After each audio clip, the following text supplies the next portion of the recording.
அங்க பாரு 2 பேரும் வராங்க. எதிர்க்கட்சி வந்திருக்கு. எதிர்கட்சி தானே, எதிரிலேயே வந்து நின்னு வேடிக்கை பார்க்கட்டும். சரியா? சரி சரி.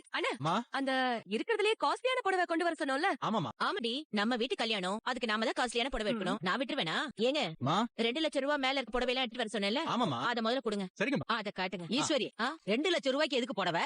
அது முகூர்த்தத்துக்கு. ஓ, கல்யாண பொண்ணுக்கா? சரி. அப்பதா கல்யாண பொண்ணுக்கு மட்டும் இல்ல, ஆ, கல்யாண பொண்ணுக்கு, எனக்கு, என் அம்மாவுக்கு, எங்க 3 பேருக்குமே 2 லட்சம் ரூபாய்க்கு மேல ஒரு புடவை தான்.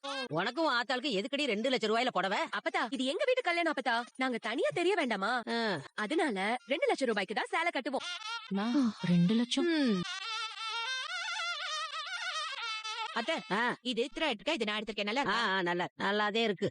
மாமியாக்காரிக்கு எதுக்கடி 2 லட்சம் ரூபாய்க்கு புடவை? அத்தை, புடிச்ச புடவையை கட்டுறதுலதான் பொம்பளைக்கு சந்தோஷமே. அதுல குத்தம் சொல்றீங்க? சரி சரி, எடுத்துக்க. அடியே, நீங்க ஏடி அங்க நிக்கிறீங்க? வந்து புடவை எடுத்துக்க மாட்டீங்களா? சம்பந்தப்பட்டவங்க கூப்பிடணும்ல. அவங்க தான் பிறந்த வீட்ல இருந்து நாங்க புடவை எடுத்து கொடுக்கறோம், வந்து எடுத்துக்கோங்கன்னு சொல்லணும். அவங்க கண்டுக்காம நாங்க வந்ததே தெரியாத மாதிரி புடவை எடுத்துக்கிட்டு இருக்காங்க. அத்தாச்சி, நிஜமாவே நீங்க வந்ததை நான் கவனிக்கவே இல்ல. அதுவும் இல்லாம இது நம்ம வீட்டு கல்யாணம். நீங்களா வந்து உரிமையோட எடுத்துக்க வேண்டியதானே? அதை விட்டுட்டு யாரோ மாதிரி ஓரமா நின்னுட்டு என்ன குத்தம் சொன்னா நான் என்ன பண்றது?